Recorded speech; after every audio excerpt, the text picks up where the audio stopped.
ಸೈತಾನನ ಸಾರಿ ದೂತರ ಬೀಳುವಿಕೆಯ ಬಗ್ಗೆ ನಾವು ನೋಡೋಣ. ದೂತರು ಯಾವಾಗ ಸೃಷ್ಟಿ ಮಾಡಲ್ಪಟ್ರು, ದೇವರು ದೂತರನ್ನು ಯಾವಾಗ ಸೃಷ್ಟಿ ಮಾಡಿದ್ರು, ಯಾಕಂದ್ರೆ ಅದು ಬೈಬಲಲ್ಲಿ ಗುಪ್ತವಾಗಿರುವಂಥದ್ದು, ವಿವರವಾಗಿ ತಿಳಿಸಿಲ್ಲ. ಆದರೆ ಇರುವಂತಹ ವಾಕ್ಯ ಆಧಾರಗಳಿಂದ ದೇವರು ಯಾವಾಗ ಸೃಷ್ಟಿ ಮಾಡಿರಬಹುದು ಅನ್ನುವಂಥ ಒಂದು ಆಲೋಚನೆಗೆ ತೀರ್ಮಾನಕ್ಕೆ ನಾವು ಬಂದಿದ್ದೇವೆ. ಅದನ್ನು ನಾವು ಪ್ರಕಟಪಡಿಸಿದ್ರೆ ಅದು ನಮ್ಮ ನಂಬಿಕೆಯಾಗಿದೆ. ಅದಾದ ನಂತರ ಎರಡನೇದಾಗಿ ಮುಖ್ಯವಾದಂಥ ಸಂಗತಿ ನೋಡಿದೆ ಅಂದ್ರೆ, ಸೈತಾನ ಯಾಕೆ ಬಿದ್ದು ಹೋದ ಎಲ್ಲರೂ ಹೇಳ್ತಾರೆ ಆತನ ಅಹಂಕಾರದ ನಿಮಿತ್ತ ಬಿದ್ದು ಹೋದ, ಎಲ್ಲರೂ ಹೇಳ್ತಾರೆ ಗರ್ವ. ಆದ್ರೆ ಗರ್ವ ಯಾಕೆ ಬಂತು ಅನೇಕರಿಗೆ ಗೊತ್ತಿಲ್ಲ. ಗರ್ವ ಬಂತು, ಆದ್ರೆ ಯಾಕೆ ಗರ್ವ ಬಂತು? ಗರ್ವ ಬರೋದಕ್ಕೆ ಏನಾದ್ರು ಕಾರಣ ಬೇಕಲ್ಲ. ಏನಿಲ್ಲ, ಸುಮ್ಮನೆ ಒಂದ್ ದಿವಸ ಓಡಾಡ್ತಾ ಇದ್ದ, ದೇವ್ರ ಸಿಂಹಾಸನ ಸುತ್ತ ಓಡಾಡ್ತಾನೆ ಇದ್ದ, ಇದಕ್ಕಿದ್ದಾಗ ಅವನಿಗೆ ಗರ್ವ ಬಂತು ಅಂದ್ರೆ ಯಾಕೆ ಬರುತ್ತೆ ಗರ್ವ? ಗರ್ವ ಬರೋದಕ್ಕೆ ಏನಾದ್ರು ಕಾರಣ ಇರುತ್ತಲ್ಲ. ಅದಕ್ಕೋಸ್ಕರವೇ ನಾವು ನೋಡಿದೆವು ಗರ್ವ ಇಂಥ ವಿಷಯಕ್ಕೋಸ್ಕರ ಬಂತು ಅಂತ ಹೇಳಿ ನಾವು ಕಳೆದ ಒಂದು ವಾರದ ಹಿಂದೆ ನೋಡಿದೆವು. ಏನಕ್ಕೆ ಗರ್ವ ಅಂದ್ರೆ, ಮನುಷ್ಯನ ದೇವರು ಉಂಟು ಮಾಡಿ ಮನುಷ್ಯನಿಗೆ ಎಲ್ಲವನ್ನೂ ಆತನ ಅಧಿಕಾರ ಕೊಟ್ಟಾಗ ದೇವರು ಹೇಳ್ತಾನೆ, ನೋಡು ಆದಾಮನೇ, ನಿನ್ನ ಬಳಿಗೆ ನಾನು ಎಲ್ಲಾ ಪ್ರಾಣಿ ಪಶು ಪಕ್ಷಿಗಳು ತರ್ತೇನೆ, ಎಲ್ಲಾ ತರ್ತೇನೆ, ಎಲ್ಲದರ ಮೇಲೆ ನೀನು ದೊರೆತನ ಮಾಡು ಅಂತ ಹೇಳಿ ದೇವರು ಹೇಳ.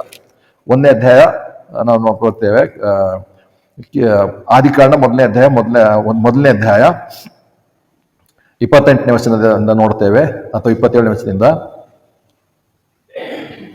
ಆದಿಕಾಂಡ 1ನೇ ಅಧ್ಯಾಯ 26ನೇ ವಚನ ನೋಡ್ಕೊಂಡ್ಬರೋಣ. ತರುವಾಯ ದೇವರು ನಮ್ಮ ರೂಪದಲ್ಲಿ ನಮ್ಮ ಹೋಲಿಕೆಗೆ ಸರಿಯಾಗಿ ಮನುಷ್ಯನನ್ನು ಮಾಡೋಣ, ಅವರು ಸಮುದ್ರದ ಮೀನಿನ ಮೇಲೆಯೂ ಆಕಾಶದ ಪಕ್ಷಿಯ ಮೇಲೆಯೂ ಪಶುಗಳ ಮೇಲೆಯೂ ಎಲ್ಲಾ ಭೂಮಿಯ ಮೇಲೆಯೂ ಭೂಮಿ ಮೇಲೆ ಹರಿದಾಡೋ ಪ್ರತಿಯೊಂದು ಕ್ರಿಮಿಯ ಮೇಲೆಯೂ ದೊರೆತನ ಮಾಡಲಿ ಅಂದನು ಎಂಬುದಾಗಿ ನೋಡ್ತೇವೆ. ದೊರೆತನ ಮನುಷ್ಯನಿಗೆ ಕೊಟ್ಟಿರುವಂತಹ ಉದ್ದೇಶವೇನೆಂದ್ರೆ, ಮನುಷ್ಯನು ಭೌತಿಕವಾದಂತಹ ಜೀವಿ, ದೇಹದಿಂದ ಮನುಷ್ಯನ ಉಂಟು ಮಾಡ್ದ.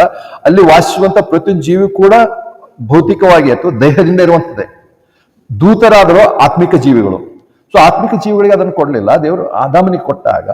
ಮತ್ತು ಇನ್ನೊಂದು ಕಡೆ ನಾವು ವಾಕ್ಯ ನೋಡಿದ್ರೆ, ಮನುಷ್ಯನಾದ ದೇವದೂತರಿಗಿಂತ ಕಡಿಮೆ ಇರುವಂತವನು. ಅದನ್ನ ನಾವು 2ನೇ ಪೇತ್ರ 2ನೇ ಅಧ್ಯಾಯದಲ್ಲಿ ನೋಡ್ತೇವೆ, ಮುಂದೆ ಬರುವ ದಿವಸಗಳು ನೋಡ್ತೇವೆ. ಮನುಷ್ಯನಿಗಿಂತ ಕಡಿಮೆ. ಮತ್ತು ಇಬ್ರಿಯ ಪತ್ರಿಕೆ 2ನೇ ಅಧ್ಯಾಯದಲ್ಲಿ ಕೂಡ ನಾವು ನೋಡಿದ್ದೇವೆ. ಕರ್ತನ ಸ್ವತಃ ಯೇಸು ಕ್ರಿಸ್ತನ ಬಗ್ಗೆ ಕೂಡ ಅಲ್ಲಿ ಹೇಳ್ತಾನೆ ಅಂದ್ರೆ, ನೀನು ಮನುಷ್ಯರನ್ನು ಯೇಸುವಾಗ ಆತನನ್ನು ದೇವದೂತರಿಗಿಂತ ಕಡಿಮೆಯಾಗಿ ಮಾಡಿಕೊಟ್ಟಿ. ಕಡಿಮೆ ಅಂದ್ರೆ ಒಂದು ವಿಧದಲ್ಲಿ ನೋಡ್ತೇವೆ, ದೂತರಿಗೆ ಅವರಿಗೆ ಹುಟ್ಟು ಇಲ್ಲ, ಸಾವು ಇಲ್ಲ. ದೇವರು ಒಂದ್ಸರಿ ಉಂಟು ಮಾಡ್ದ, ಒಂದೇ ಸರಿ ಅವರನ್ನು ಉಂಟು ಮಾಡ್ದ. ಅದ್ರ ಮೇಲೆ ಅವರು ಮನುಷ್ಯರ ಹಾಗೆ ಅವ್ರಿಗೆ ಜನಾಂಗಗಳಿಲ್ಲ. ಅವರು ಯಾವಾಗಲೂ ಒಂದೇ ದೇವರು ಮತ್ತೆ ಮತ್ತೆ ಉಂಟು ಮಾಡ್ತಾ ಇಲ್ಲ. ಅವರಿಗೆ ವಾಕ್ಯದಲ್ಲಿ ಹೇಳೋ ಪ್ರಕಾರ ಮದುವೆ ಆಗೋದಿಲ್ಲ, ಮದುವೆ ಮಾಡ್ಕೊಡೋದಿಲ್ಲ, ಇವೆಲ್ಲ ಸಂಗತಿಗಳಿವೆ. ಆದ್ರೆ ಅದರ ಅರ್ಥ ಮುಂದೆ ನೋಡ್ತೇವೆ. ಆದ್ರೆ ಅವ್ರಿಗೆ ಇನ್ನೂ ಮೇಲೆ ಹುಟ್ಟು ಇಲ್ಲ, ಅವ್ರಿಗೆ ಸಾವಿಲ್ಲ.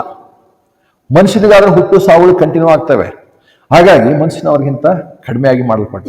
ಮತ್ತು ಅಷ್ಟೇ ಅಲ್ಲ, ಇಬ್ರಿಯ ಪತ್ರಿಕೆ ಎಲ್ಲ ನೋಡೋ ಪ್ರಕಾರ ಏಂಜಲ್ಸ್ ಅಂತ ನೋಡುವಾಗ ಮಿನಿಸ್ಟರಿಂಗ್ ಸ್ಪಿರಿಟ್ಸ್ ಅಂತ ಹೇಳಿ ನೋಡುದು, ವಿಶ್ವಾಸಿಗಳಿಗೆ ಸೇವಕರನ್ನಾಗಿ ದೇವರು ಉಂಟು ಮಾಡ್ದ.